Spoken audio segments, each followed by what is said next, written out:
Hello, my name is Paul Breen, Director of the Productivity Group, which is made up of a number of companies. But today I'm going to talk about two of them companies, which is Productivity Bootcamp and Productivity Force. So look, we've been doing this now for the last 6-7 years, and and I've waited till now to kind of tell the story and explain what we really do here in Bootcamp, because the young people that I trained 6-7 years ago are now qualified in their chosen careers. So we've some great success stories to tell.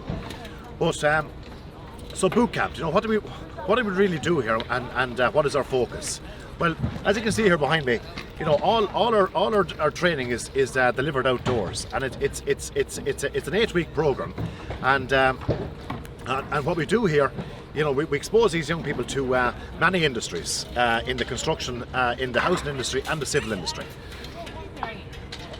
But what I always explain to people is, all these stations here and everything that's set up outside are just my tools to be able to help young people overcome the typical challenges that they deal with when going into an apprenticeship. So what are these challenges? Well, number one is anxiety. Young people leaving school and going into that adult environment, it can be very daunting for them if they don't have the right skills to be able to be able to face the challenges that they come across going from school to work. The other challenge is young people leaving school, they typically think about only 3 trades: carpentry, electrical and plumbing. But we all know, there's so many other trades out there, and that's why we expose these young people to many different trades, because over 8 weeks we've often seen it. They might come in wanting to be a carpenter, but they might leave becoming a metal fabricator. And so when you think about that, the amount of young people that enter into an apprenticeship, and next thing 3 to 6 months down the line they figure out it's not for them, and that's a big waste of time of their life, but also a waste of time of the employer's life. And then the other challenge is employers themselves. So, unfortunately, there's a lot of employers out there that exploit young people, and are not very well educated or equipped enough to be able to create the environment that young people need to succeed in their first year apprentice. And that's why it's where our sister company comes into it, Productivity Force. So when they graduate here, we have a number of employers lined up from a range of different industries, and the structure that we have in Force is, we have field officers that help them transition into that workplace, and they look after them from the beginning of their apprenticeship to the end of their apprenticeship. And then, last but not least, is the mindset. I see a massive disconnect between young people and employers, the expectations that's needed for the first 6 months of their working life, and these expectations is just practical skills.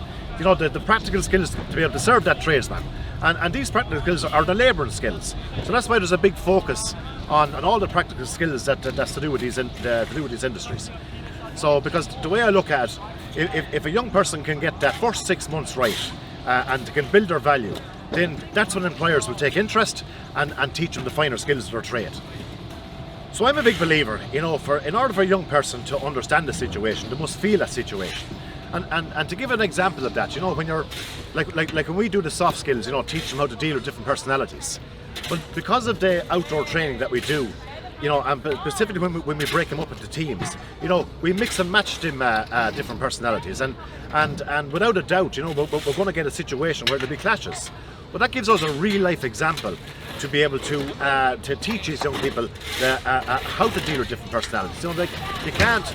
You can't teach that in the classroom. That's why it's perfect to be able to capture these situations in the environment that we set up here. So here's a quick overview of a few of the stations that they do here and the type of skills that they learn on them.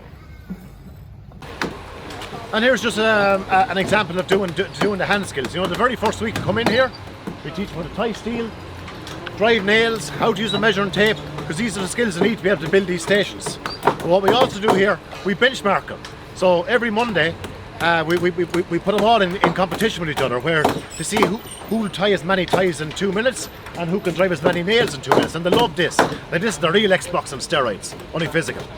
So thanks to Doka, formwork, they donated this big station here, and it's ideal to expose young people to the formwork industry, because again, to come out, they don't realise that how big the formwork industry is, and it's formworkers that we need to build bridges and roads and all these big infrastructure projects that we have coming up.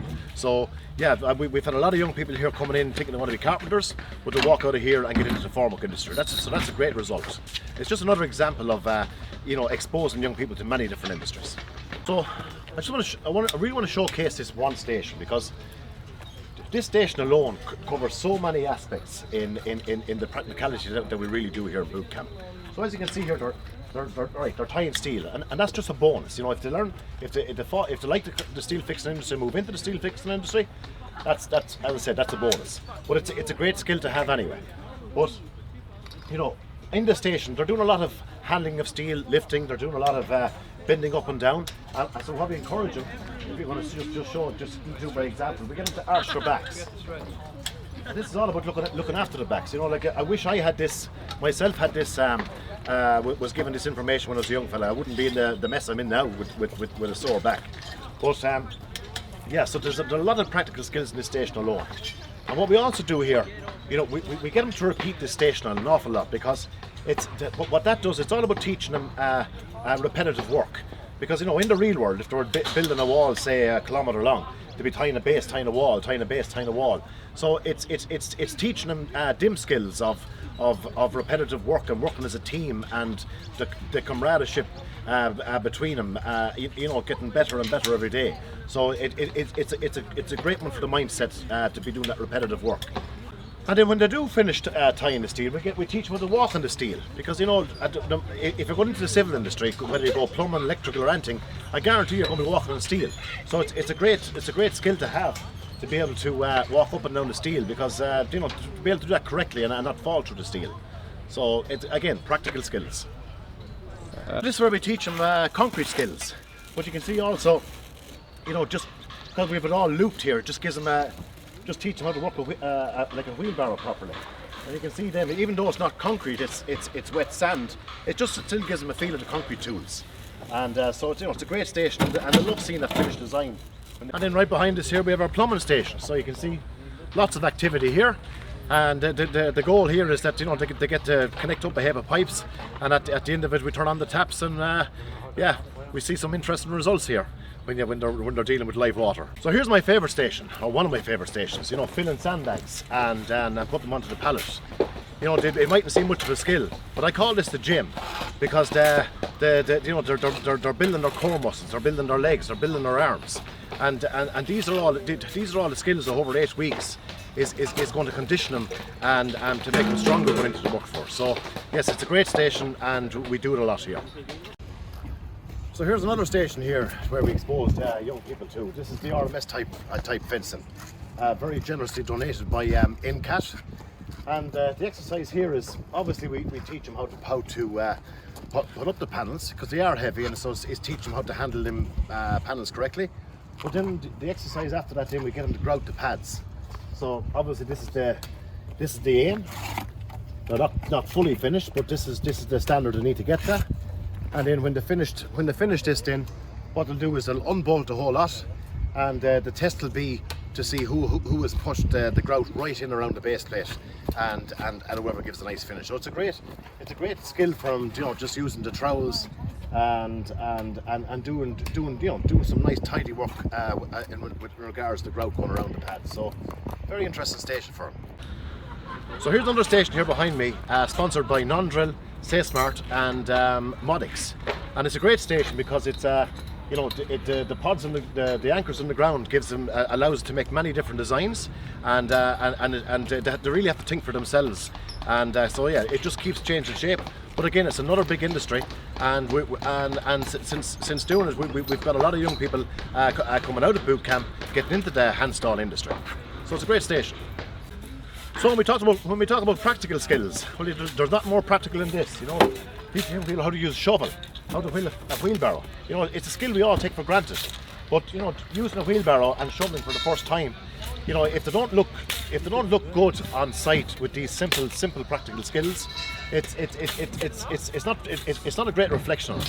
So it's just one example of the practical skills we teach. So when they do go on site for the first time, they look the part. They're seeing how to handle a wheelbarrow and how to handle a shovel, and that's the skills that employers love to see. They love to see that well-rounded young fella that's fit for purpose. So here's another great station. This is again the formwork industry and the steel fixing industry. So what they do here, when they really start to get to learn the hand skills and they start breaking up the teams, the young generation love gamification. And what we do here is, they start from start to finish, and we'll say to them, okay, lads, what time are we going to have concrete at? And they might say we'll be concrete for 2 o'clock tomorrow, and that's we'll be pushing them to be ready for concrete. So it's a great station, and it's like a Meccano set. So it's a brilliant station for young people to get exposed to the formwork industry. So here's an example how we give young people experience in the concrete skills. Every now and again we get clients that's looking for small precast items, and we lap up that opportunity because it just gives them that real opportunity to get some concrete skills. And this job here behind us is a client that wants bases to attach Christmas trees to. So we welcome any small precast items. We welcome that because the experience is just unlimited. Okay, Paul. Happy to go. And so what we're also introducing next year is manufacturing and welding. And so you can see here all around us, we've got many different types of machinery to give these young people a good exposure to, we'll get them drilling and get them cutting, and with machines, bending machines and punchers and stuff like that. So one thing I'm going to be getting to make is what we're going to call the boot camp chair. And there's some great experience in this, cutting angles, welding, putting timbers together. Yeah, so I want this chair to represent something. So when they leave here, graduate, that they take this chair with them and always, so they can always remember where they started off in life. And I want this chair to represent that. So, safety is a very important part of what we do here, and in bootcamp we've taken a different approach, because my own generation, they really hit home with getting home to your family, and that does resonate with me. But with young people, that doesn't. So the approach we took, think safe. It's a jungle out there, and the whole idea around this is, you can see that we've matching wild animals with construction machinery and things, and so.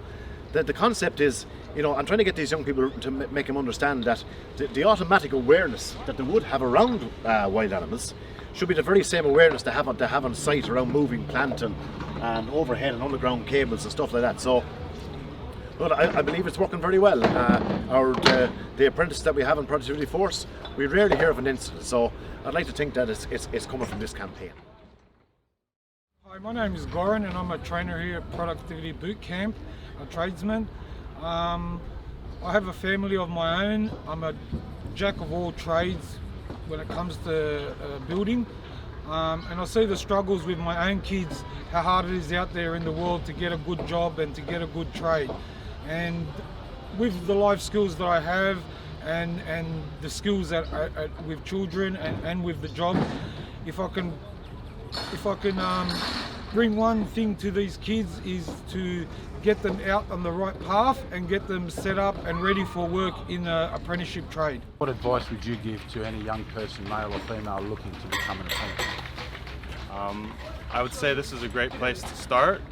There's a lot of skills you don't even know you need starting out, but the more training you can get, it's a lifelong habit. Start early, get a bit of training, and you'll go far. And mate, without mentioning any names, can you share with us a success story of one of the boot campers here?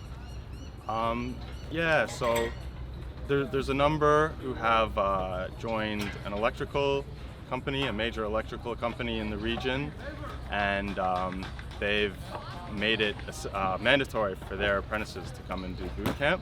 So I think that's been a big success for a high prestige company in electrical to say that their workers must go to boot camp when they're starting out. That's really good for us.